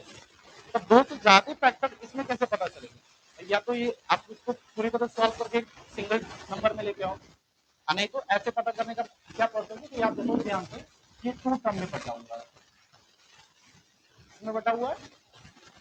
अब इसका एक फैक्टर तो आराम से होता है, क्योंकि किसी भी नंबर का एक फैक्टर क्या होता है, वो खुद होता है, और तो एक होता है और वो खुद होता है।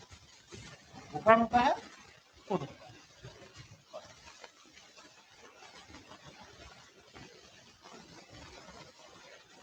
वो खुद होता है। तो ये 2 फैक्टर हो गए, हमको बस इससे एक एक्स्ट्रा फैक्टर निकालना है। तो आप लोग ध्यान से देखो कि ये 2 टर्म में बटा हुआ है, जिसमें 11 दोनों टर्म में। इसका मतलब क्या है, हम अगर 11 को यहाँ पे कॉमन कर लें तो 5 इंटू 17 बचेगा प्लस 3 बचेगा, और ये 11 से भी डिविजिबल हो जाएगा, जिसमें हमको क्वेश्चन करके क्या मिलेगा, ये, यानी कि 1 और इटसेल्फ के अलावे ये किससे डिविजिबल है, 11। भाई एक से 2 से तो ज्यादा ही फैक्टर हो गए, कौन कौन, एक हो गया 1, एक ये खुद नंबर, और एक 11। तो 2 से ज्यादा फैक्टर हुआ तो ये क्या कंपोजिट नंबर है ना। बस यहाँ पे दिखा देंगे भाई द हियर द यहाँ पे लिखने का प्रोसेस क्या हो जाएगा भाई, ये नंबर, इस नंबर का जो फैक्टर है 1 और इटसेल्फ के अलावे क्या है, 11। दैट्स व्हाई ये क्या है, एक कंपोजिट नंबर। क्लियर?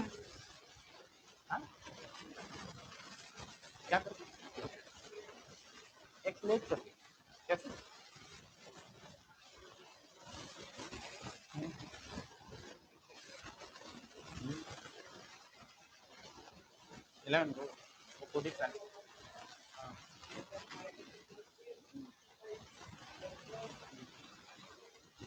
तो पागल की बात तो वही हुई कि उसका 11 से फिर मल्टीप्लाई करो और फिर उसका प्राइम फैक्टर निकालो तो उसमें समझ में आ जाएगा उसके दो से एक फैक्टर, लेकिन हम उसको बिना किए ही कर लेंगे ना, क्यों हम उतना करने का, प्रोसीजर बड़ा नहीं हो जाएगा।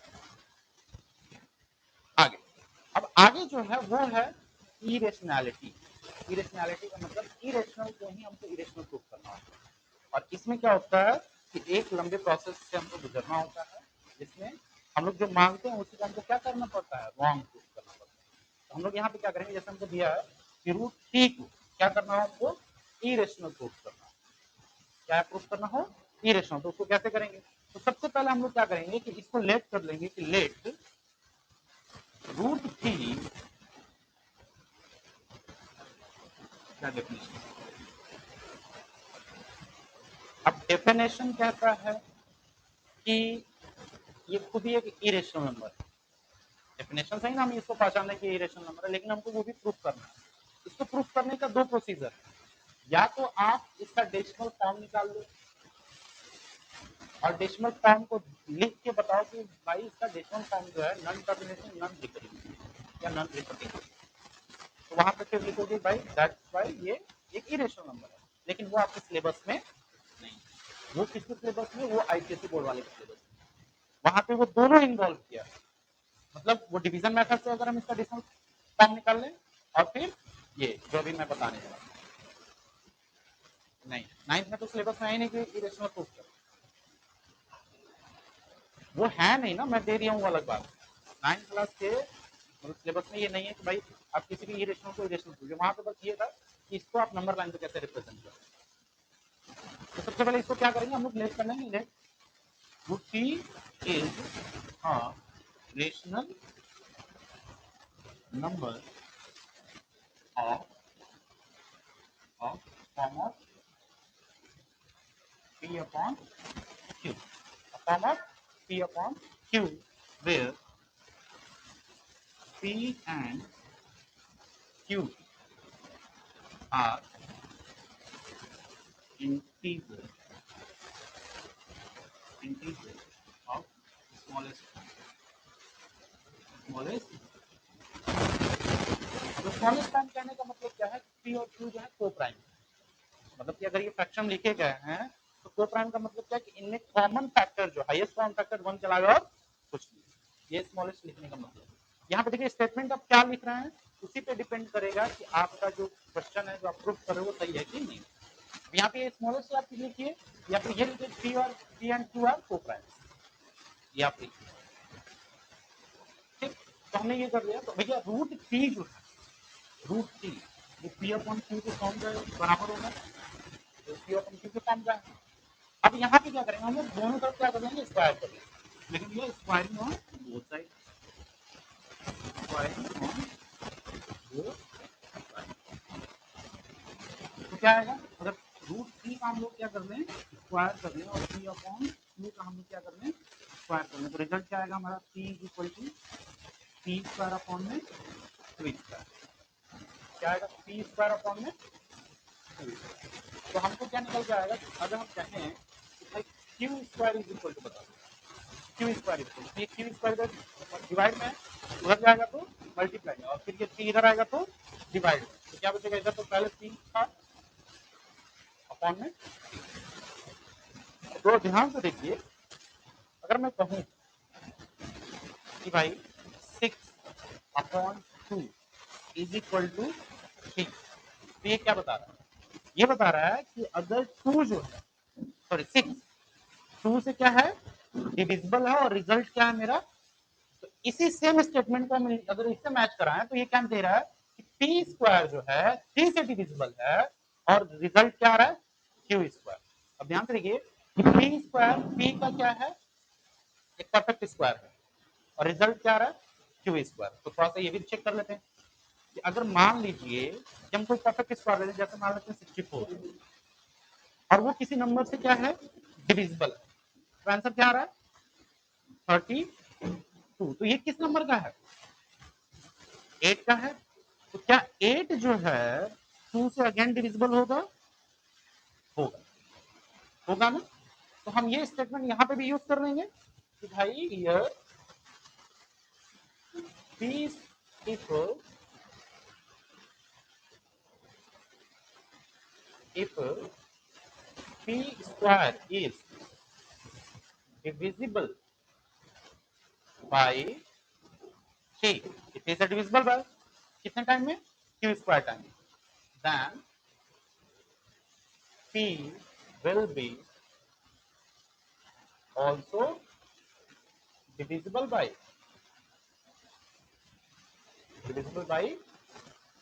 t। अब अगर p डिविजिबल है t से तो भाई कोई ना कोई वहां पर फिर क्वेश्चन देगा कि नहीं देगा, देगा क्वेश्चन।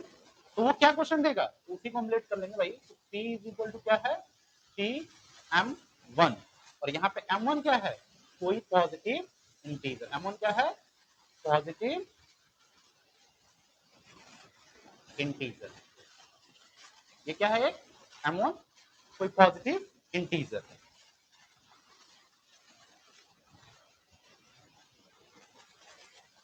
m1 मेरा क्या था, पॉजिटिव इंटीजर। तो p की वैल्यू क्या आई हमारी यहाँ पे, p की वैल्यू आई हमारी यहाँ पे tm1।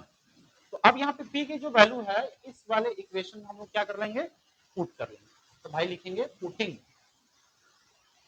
The value of p in equation first. क्या निकल के आएगा मेरा, q square is equal to p की वैल्यू हो जाएगी 3m1 का होल स्क्वायर अपॉन में ठीक, q square is equal to क्या निकल के आएगा मेरे को, 9m1 का स्क्वायर अपॉन में ठीक, ये कट जाएगा टी टाइम में। तो q square is equal to क्या आएगा, 3m1 square upon sorry 3m1 square. तो भाई यहाँ पे m1 इज इक्वल टू क्या आएगा, m1 square is equal to क्या आएगा, q स्क्वायर अपॉन में 3 आएगा। ठीक, ये आएगा कि नहीं आएगा, आएगा ना। अब यहाँ पे आप देख रहे हो कि जो कंडीशन यहाँ पे p के लिए बन रहा है वही कंडीशन यहाँ पे q के लिए बन रहा है। तो सिमिलरली हम लिखेंगे, सिमिलरली क्या, q is equal to tm2 लिख सकेंगे डायरेक्ट। सिमिलरली हम लोग क्या लिखेंगे, q इज इक्वल टू क्या लिखेंगे, tm2।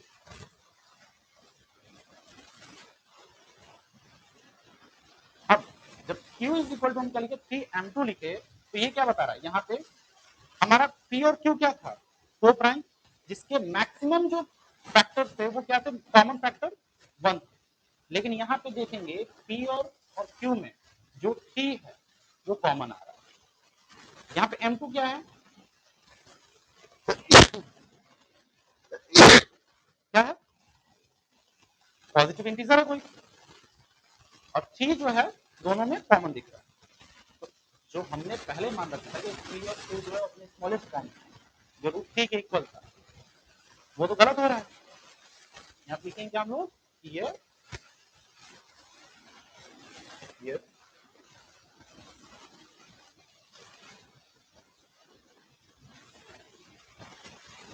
P and Q, P and Q are, P and Q have, P and Q have, Q and P and Q have common factor other than 1. So these are not co-prime. These are not co-prime. So our assumption is wrong that root 3 is a rational number, क्योंकि हमने rational number ही मान के चला था कि भाई root 3 क्या है, रेशनल नंबर है। और जब ये रेशनल नंबर नहीं है तो क्या हो गया, therefore root 3 is a irrational number. क्या है ये, एक इरेशनल नंबर। और इस तरह से आपको कोई भी सिंगल नंबर, सिंगल फॉर्म का नंबर जब भी मिले तो आप क्या लिखोगे, सेम स्टेटमेंट सेम प्रोसीजर आप वहां पे फॉलो करोगे। ये क्वेश्चन आपको आपके एग्जाम में कम से कम 3 मार्क्स का तो आता ही आता है। फिक्स किसी ना किसी रूप में या तो और में करके दे देगा या फिर ऐसे भी दे सकता है। तो आप इसको अच्छे से ये प्रोसीजर आप घर में प्रैक्टिस कर लीजिएगा ताकि आपका क्वेश्चन ना छूटे। अब इससे रिलेटेड क्या आ सकता है, यहाँ पे ये भी दे सकता है। मैं वही बता दूं कि स्टार्टिंग में मैंने आप लोगों को क्या बताया था, स्टार्टिंग में आप लोगों को बताया था कि अगर कोई भी रेशनल नंबर, क्या है रेशनल नंबर, और उसके साथ प्लस या माइनस में, मल्टीप्लाई या डिवाइड में क्या हो, कोई इरेशनल नंबर, क्या हो कोई इरेशनल नंबर हो, तो भैया रिजल्ट क्या आता है हमारा, इरेशनल नंबर आता है। ठीक, तो क्वेश्चन में कभी कभी देता है कि भाई आप 3 प्लस रूट 2 को प्रूव करो कि एक इरेशनल नंबर, नॉर्मली ये कहेगा। तो उस कंडीशन में हम लोग पहले रूट 2 को क्या दिखाते हैं, ये इरेशनल है, लास्ट में एक स्टेटमेंट यूज करेंगे कि rational number plus irrational number is equal to क्या आएगा, irrational number, that's why 3 plus root 2 is a irrational number. ठीक, नहीं पहले रूट 2 को इरेशनल, ये काफी सुलझा हुआ व्यवस्था है जिसमें आपकी गलती होने के चांसेस कम। लेकिन कंडीशन ऐसा भी देता है कि prove that 5 minus 2 root 3 is an irrational number, it is given that root 3 is an irrational number। अभी अगर पहले रूट 3 कह रहा है कि इरेशनल नंबर है तो हमको प्रूफ करना होगा कि ये क्या है, इरेशनल है, रेशनल नंबर नहीं। तो सेम प्रोसीजर हम लोग लेट करके चलेंगे, भाई ये क्या है, रेशनल नंबर।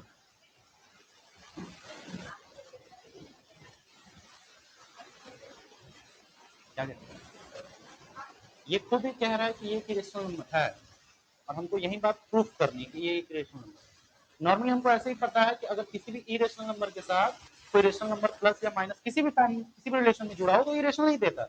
लेकिन हमको इसको क्या करना है, कथित तौर पे स्टेटमेंट वाइज प्रूफ करना, तो इसलिए हमको ये करना बहुत जरूरी है। क्लियर, रेशनल क्योंकि इरेशनल अगर ले लेंगे तो फिर प्रूफ क्या करेंगे,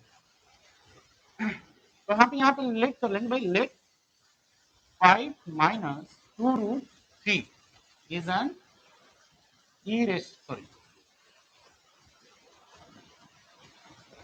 रेशनल नंबर। हमने क्या लेट कर लिया, रूट सॉरी 5 माइनस 2 रूट 3 क्या है, रेशनल नंबर है ऑफ पी अपॉन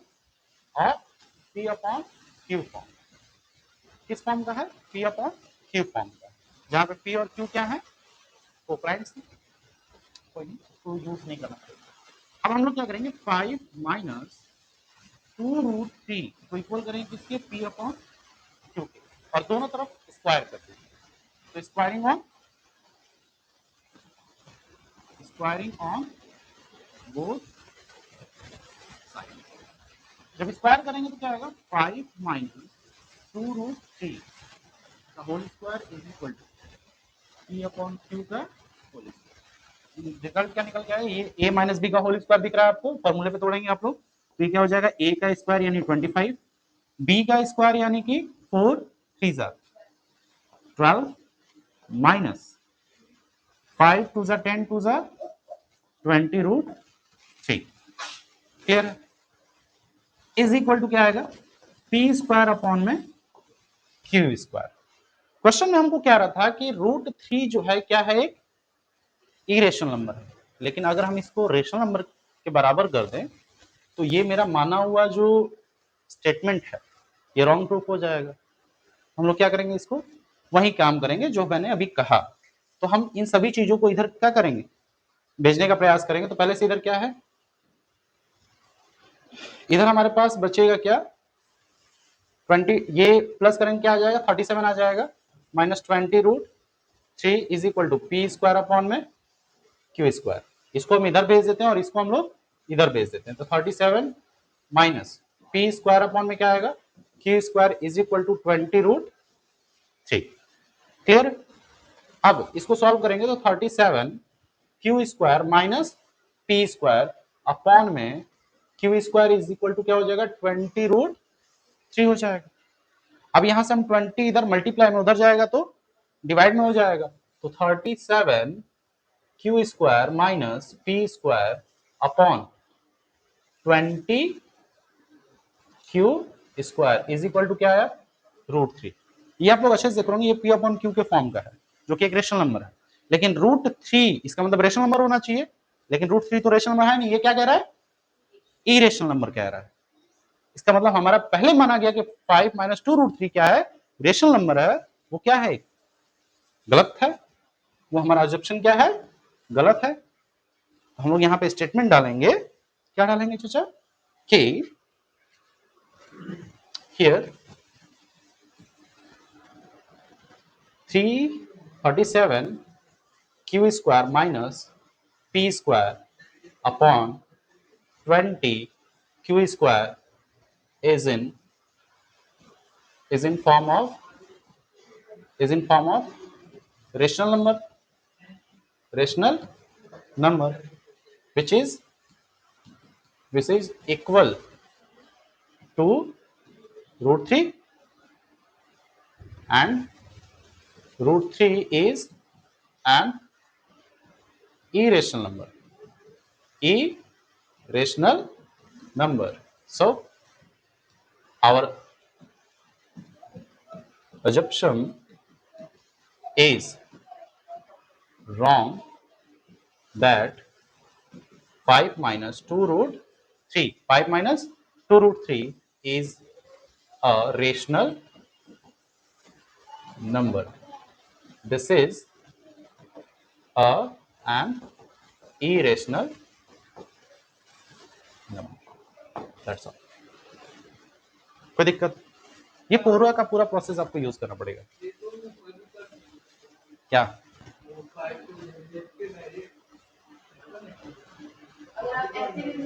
हाँ, वैसे भी कर सकते, नो डाउट, वैसे भी कर सकते। हम लोग यहीं पे क्या कर लेते कि ये इसको इधर भेज देते और इसको इधर भेज देते और 2 को इधर फिर भेजते, तो √3 के इक्वल हो जाता, तो वो डायरेक्ट वही प्रूफ हो जाता, इतना करने की जरूरत नहीं पड़ती। ठीक है, कोई दिक्कत, चल।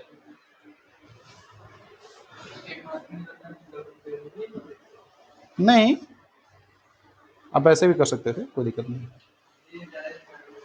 ये हो गया आपका